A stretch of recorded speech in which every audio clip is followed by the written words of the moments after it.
Gap between education and implementation when it comes to diet and lifestyle strategies is just becoming bigger and bigger. I speak to so many women in my clinical practice who really want to take a proactive, holistic, and comprehensive approach to their health. They tell me that they constantly feel overwhelmed and confused by all the health information online. My goal for this channel is to help you guys feel more educated and empowered when it comes to your health and show you guys how I consistently eat more high fiber, high protein, whole food based meals on a regular basis, but also give you guys a little bit more context and rationale behind the health choices that I'm making. I think one of the big reasons why so many of us are struggling with this is because there's very little context and nuance behind this information that we see online, and it can make it really hard to understand what is going to be most relevant for you. Of course, I have so many women in my practice focus on the foundations, things like fiber, protein, and polyphenols, but above that, recommendations are very individualized, and things like specific foods to include or exclude, fasting patterns, and macronutrient ratios are really going to depend on your individual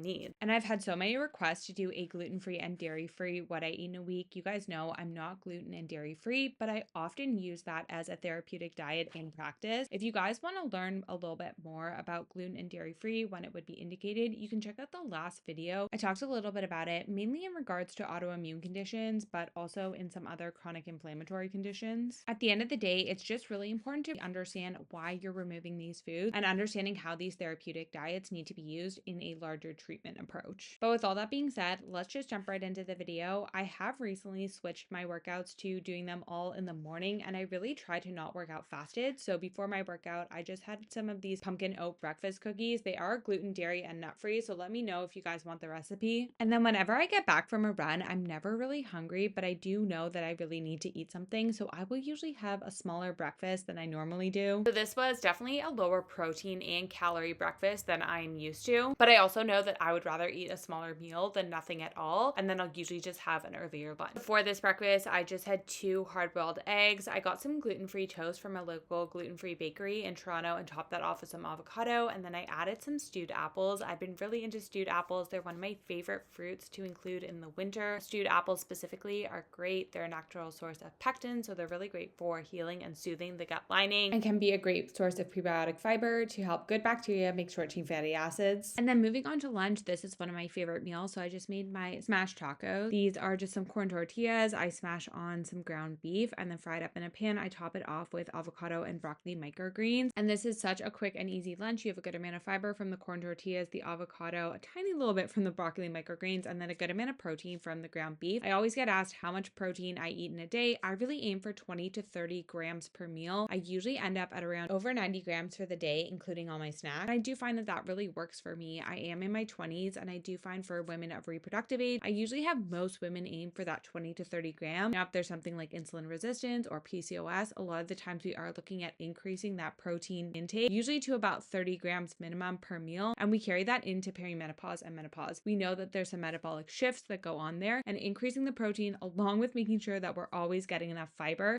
is going to be incredibly important as well, can really help to mitigate some of those metabolic changes that we see. Now, moving on to dinner, I made a giant batch of my nourishing rice. This is a meal that I have on repeat in the winter. It's great for meal prep. You can make a huge batch, and it's really versatile. You can use whatever vegetables, protein you have on hand. I always do try and use seasonal vegetables, so I started by browning an onion in some olive oil, and then I added some carrots, celery, and parsnip. But like I said, you can really use whatever vegetables you have on hand, and I just cooked those down until they were nice and tender.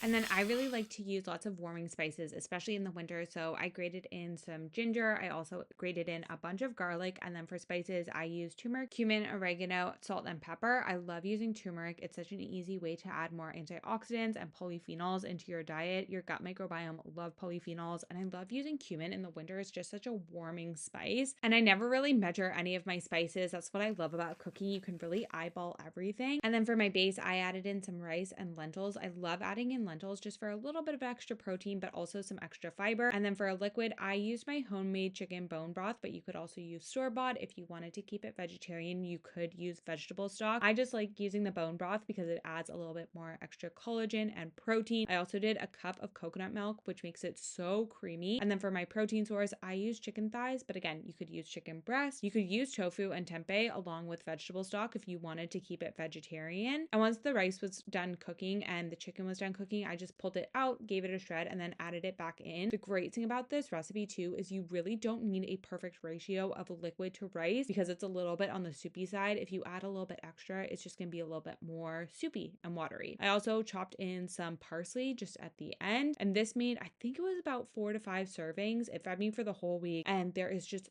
so much nutrition, so much high quality protein in this, amino acids. You got a good amount of fiber from the vegetables and the lentils. You have lots of healthy fats from the chicken thighs and the coconut milk, lots of antioxidants from the spices and the vegetables. I also love this if patients just have a lower digestive capacity because it's all really well cooked. And then of course I just had some dates and peanut butter for dessert.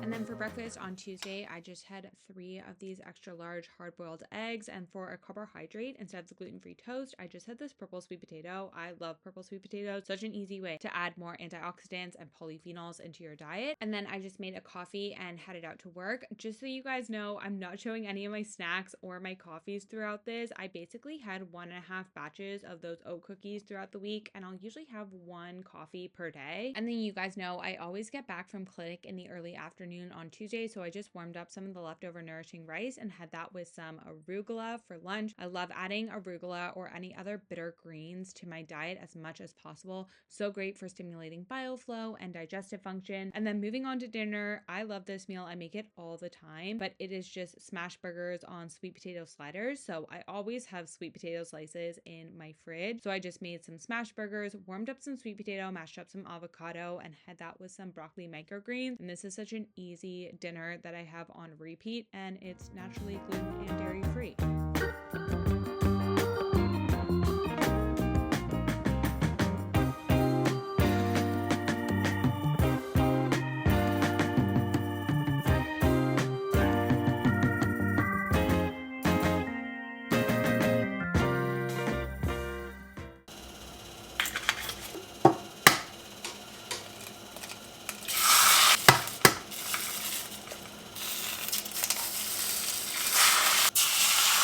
For breakfast on Wednesday, I just had some over easy eggs with some egg whites. I really do try and eat eggs every day. They are just such an amazing source of micronutrients, especially choline, which most of us are not getting enough of. I talked about choline in my last video, especially the important role that it plays in pregnancy and postpartum nutrition. So if you guys want to learn more about that, you can always go back to the last video. And then for lunch, this is one of my favorite lunches to make when I need something really simple and easy. It's just some more of the gluten-free toast. I top it off with some avocado and sardines. You guys know I love sardines. They are a great source of omega-3 fatty acids. They are an amazing source of vitamin D and calcium, especially if you get them with the bones in. And then I also added on some broccoli microgreens and some extra virgin olive oil just for some extra healthy fats and polyphenols.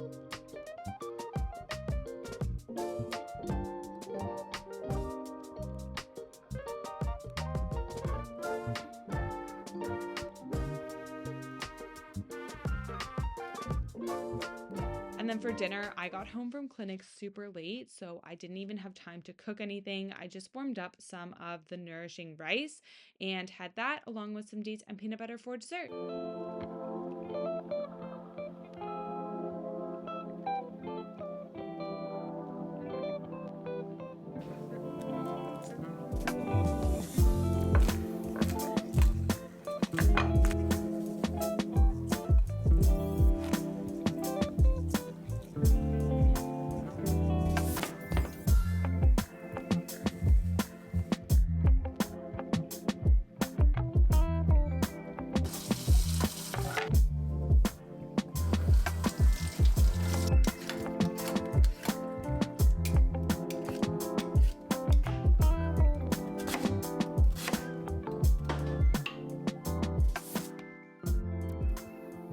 I always love to have cooked sweet potatoes on hand. They're just such an easy high fiber carbohydrate. Plus, when they're cooked and cooled, they become resistant starches, so they're great for blood sugar control and feeding the gut microbiome. And I often see that when women remove gluten from their diet, they tend to have lower fiber intake and sometimes lower carbohydrate intake as well. So I love to have that as just a high fiber, really easy carbohydrate option to have on hand. I always season mine with Ceylon cinnamon, salt, and avocado oil. And then for dinner, I made up a really big arugula salad with some olive oil that I brought back from Italy, some balsamic vinegar that I also brought back from Italy, and then just a little bit of salt and pepper. Like I said, I just love the bitter flavor of arugula, and it's so great for helping to stimulate digestion. And then I just made some sweet potato sliders. I also picked up these bigger burgers for my boyfriend, and that was our dinner.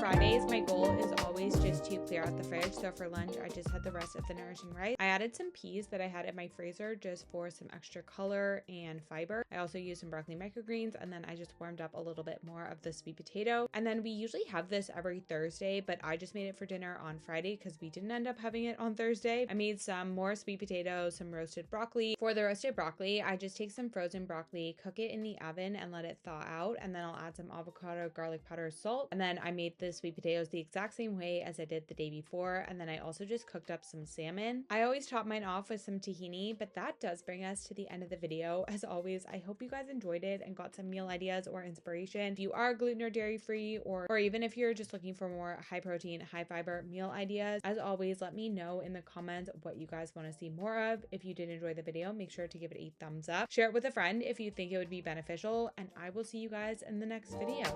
Bye!